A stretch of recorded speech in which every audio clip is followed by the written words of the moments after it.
ಅವತ್ತು ಕಾಂಗ್ರೆಸ್ ಅಧಿಕಾರದಲ್ಲಿರುವಾಗ ಅವರೆಲ್ಲ ಮೋಜು ಮಸ್ತಿ ಮಾಡ್ಕೊಂಡು ಐಷಾರಾಮಿ ಬಂಗಲೆಗಳಲ್ಲಿ ಕಾಲ ಕಳೀತಾ ಇದ್ರು.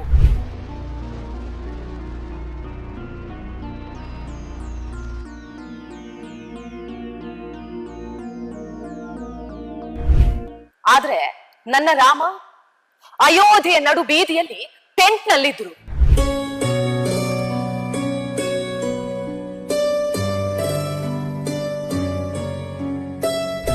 ಆದ್ರೆ ಇವತ್ತು ಅದೇ ಕಾಂಗ್ರೆಸ್ ತನ್ನ ಅಧಿಕಾರವನ್ನ ಕಳ್ಕೊಂಡು ಬೀದಿಯಲ್ಲಿ ಇದೆ.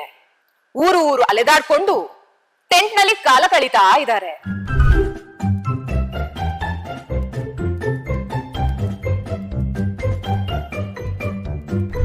ಆದ್ರೆ ನನ್ನ ರಾಮ ಅಯೋಧ್ಯೆಯ ಭವ್ಯ ಮಂದಿರದಲ್ಲಿ ವಿರಾಜಮಾನನಾಗಲಿದ್ದಾನೆ.